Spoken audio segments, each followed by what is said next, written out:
Wildan Akbar. Assalamualaikum Ustaz. Waalaikumsalam warahmatullahi wabarakatuh. Anda dari mana? Saya dari Garut. Dari Garut. Baik. Semoga Anda dan keluarga mendapatkan rahmat dan ridha Allah Subhanahu wa taala, dan semoga percikan rahmat dan ridha itu diberikan juga kepada kita semuanya. Dipersilahkan. Ingin bertanya tentang tempat wudhu Pak Ustaz. Ya. Ya misalkan di rumah kan terkadang tempat wudhunya itu menyatu dengan toilet WC. Nah itu bagaimana, apakah Islam memandang tentang itu? Baik. Terima kasih Mas Wildan, dan pertanyaan ini barangkali juga mewakili pertanyaan dari saudara-saudari kita yang lain terkait dengan hal yang dimaksudkan. Idealnya memang tempat wudhu itu berpisah dengan toilet. Mengapa? Karena di dalam tempat wudhu itu kita juga menyertakan berbagai macam kalimat-kalimat thayyibah yang mengiringi proses wudhu, baik sebelum ataupun setelah wudhu itu dilangsungkan. Bukankah kita saat berwudhu kan mengucapkan Bismillahirrahmanirrahim, kan? Sebagai mula kita mengerjakan segala kebaikan dengan dasar yang Nabi sabdakan, kullu amrin tibalin la yubda'u fihi Bismillahirrahmanirrahim fahuwa abtar. Dan itu juga sebagai ekspresi ungkapan gambaran atas niat yang kita tujukan dari wudhu itu, kita arahkan untuk mendapatkan ridha Allah Subhanahu wa taala. Kemudian juga di akhir wudhu kita juga kan berdoa, kan, dengan mengucapkan syahadatain, syahadu an la ilaha illallah, syahadu anna muhammadar rasulullah. Kemudian kita mengatakan Allahumma ja'alni minat tawwabin wa ja'alni minal mutatahhirin. Kalau kita mau kemudian tambahkan juga dengan doa wa ja'alni min ibadikas salihin.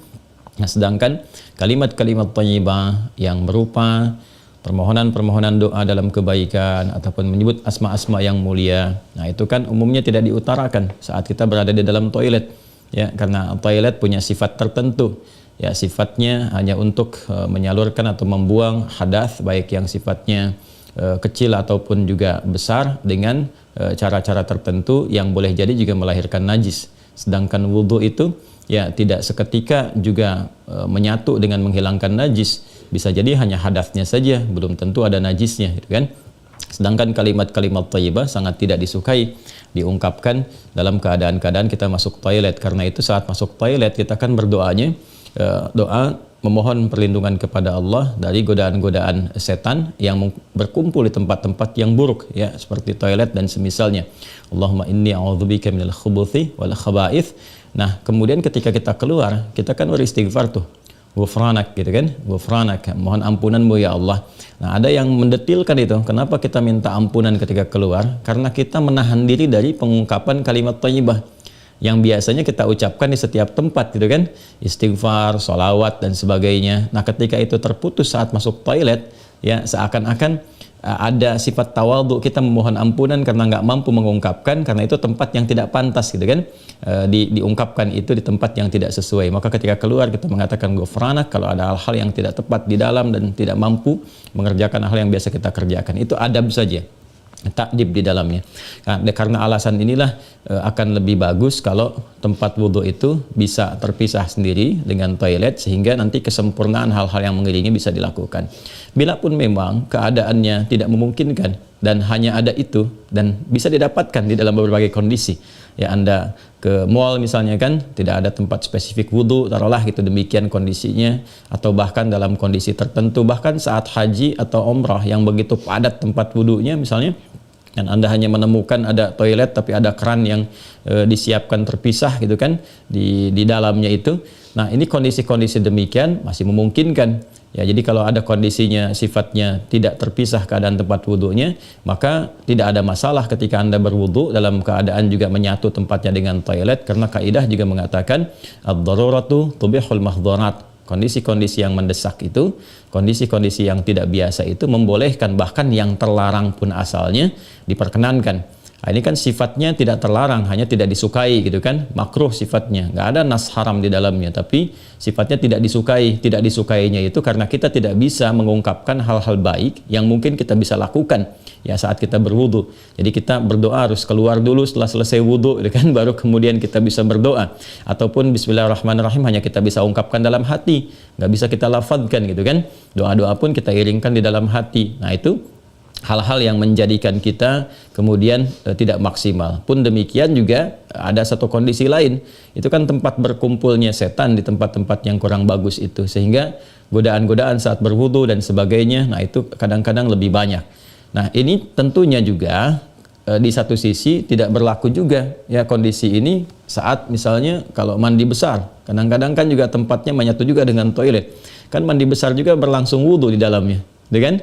Nah ini kita harus fleksibel juga dalam kondisi-kondisi demikian. Jadi ini yang mau saya katakan, tidak berhukum haram, itu bisa dilakukan. Kalau tempatnya kita misalnya memungkinkan untuk berpisah, bagus ada dipisahkan. Tapi kalau menyatu pun tidak ada masalah, kan? Tidak ada masalah sepanjang dalam keadaan-keadaan darurat tertentu dan tidak berhukum haram. Ya, apa dalilnya? Yang tadi saya sampaikan. Ya, tidak ada nas spesifik mengharamkannya, dan kadang-kadang kita mandi besar juga ya, al-ghuslu dari janabah dan semacamnya juga berlangsung, dan dalam mandi besar juga ada wudu. Namun barangkali kesempurnaan itu tidak bisa kita iringkan dengan kalimat-kalimat thayyibah yang diungkapkan, hanya dalam hati kita lakukan. Jadi kalau tidak ada tempat lain dan menjadikan Anda berwudu misalnya menyatu dengan toilet, di dalamnya ada toilet, maka kalimat-kalimat thayyibah itu cukup dalam hati, tidak perlu diungkapkan di lisan, kan? Dan sempurnakan wudu Anda, lalu ketika keluar Anda berdoa sebagai penutup bagian dari wudunya. Demikian kiranya bisa disampaikan.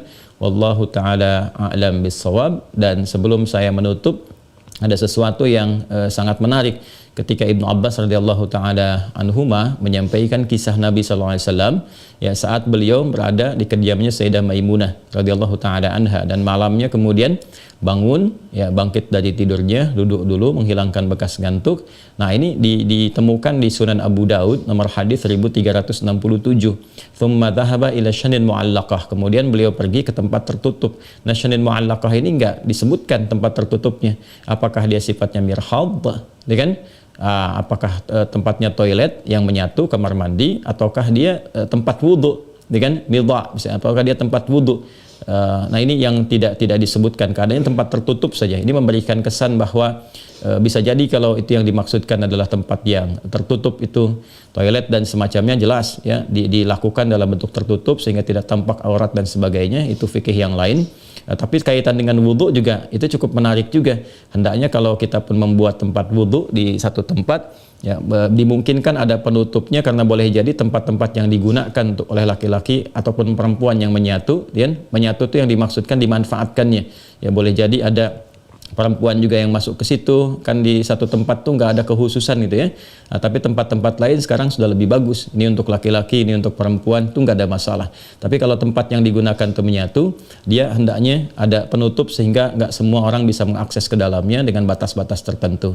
Apa kaitannya, korelasinya dengan pertanyaan Anda? Syanin mu'allaqah di sana nggak disebutkan. Ya, apakah itu tempat wudhu atau menyatu dengan toilet? Tapi babnya ketika keluar dari situ, Nabi sudah berwudhu. Ya, sedangkan keterangan-keterangan tentang seputar wudhu Nabi dan bangkit di malam hari itu disertakan juga dengan janabat. Artinya apa? Di kondisi-kondisi tertentu kan mandi, kan? Dalam mandi itu kemudian ada proses wudhu dan sebagainya. Ini menunjukkan kesan bahwa dalam mandi itu kan ada, selain hadas juga ada sifat-sifat lain yang dibersihkan, kan? Bisa jadi juga yang mengandung najis seperti buang air kecil ya, dan sebagainya kan menyertai dalam mandi itu. Nah ini memberikan kesan bahwa tidak ada hukum spesifik haram untuk mengerjakan wudhu di dalamnya, karena ada proses yang tadi saya sebutkan. Tapi lebih disukai kalau hanya untuk wudhu semata, tidak disertai dengan mandi yang lainnya, kalau ada tempat yang terpisah sehingga bisa menyempurnakan bacaan-bacaan yang dimaksudkan. Demikian Mas Wildan ya, semoga bisa dipahami dengan baik. Allah Ta'ala alam.